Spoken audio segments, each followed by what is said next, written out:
dadaan ka sa harap ng Diplomat Hotel sa gabi, baka marinig mo ang parehong iyak at bulong na sumalubong sa kanila. Sapagkat ang mga kaluluwang nawala rito, mga madre, pari at pasyente, ay hindi kailanman umalis.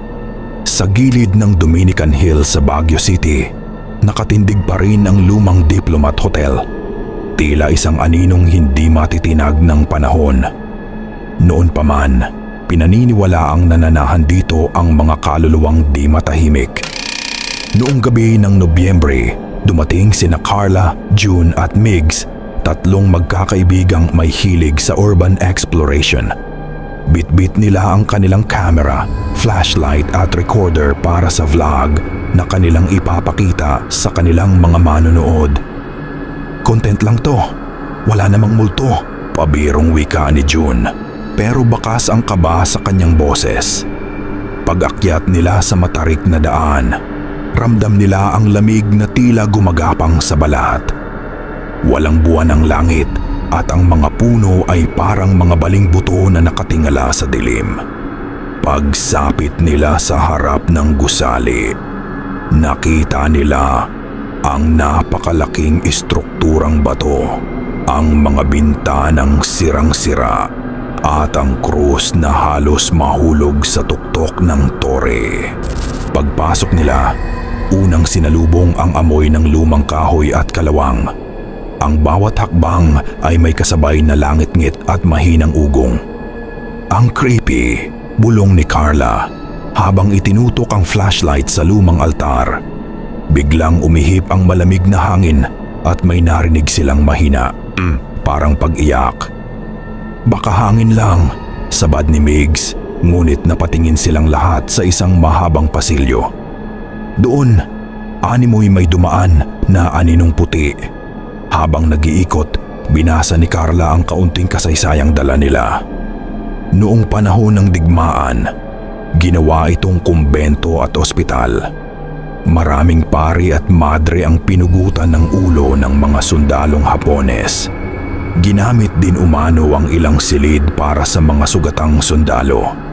Marami ang namatay dito na walang makuhang huling basbas. Yun ang dahilan kung bakit may paring walang ulo raw na naglalakad dito. Dagdag ni Carla na bahagyang nanginig ang tinig. Sa ikalawang palapag, may nakitang kwarto si June na may lumang wheelchair. Habang kinukunan niya ito ng video, narinig nilang muli ang pag-iyak. Ngunit mas malinaw na bata. Nakakakilabot. Mula sa dulo ng pasilyo, may bumukas na pinto nang hindi nila hinahawakan.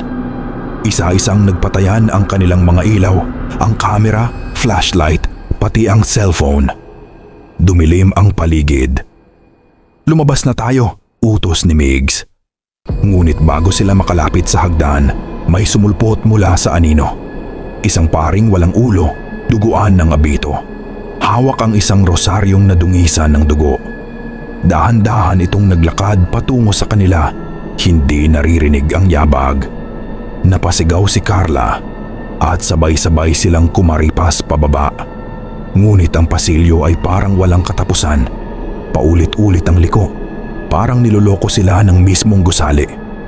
Sa bawat kanto, may mga aninong dumadaan. Mga madre na walang mukha, mga pasyenteng may sugat na parang sariwa pa. Ang mga iyak at dasal ay naghalo, nagmistulang nakabibinging ingay.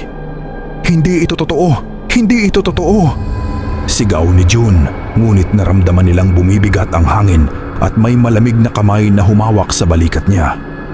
Nang lingunin niya, wala naman. Sa huli, natagpuan nila ang lumang hagdanan na dinaanan nila pagpasok. Wala nang inaksayang sandali. Tumakbo silang palabas. Sa mismong paglabas nila, muling gumana ang lahat ng ilaw at kamera. Parang walang nangyari. Hingal at pawis ang tatlo.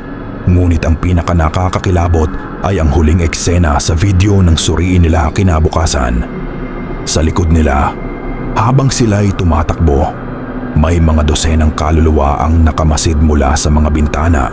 Pari, madre, mga pasyente.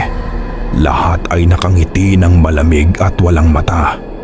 Mula noon, hindi na bumalik ang tatlo sa Baguio. Ngunit paminsan-minsan, nakakatanggap sila ng mensahe mula sa isang unknown number. Bumalik kayo. Hindi pa tapos ang inyong dasal.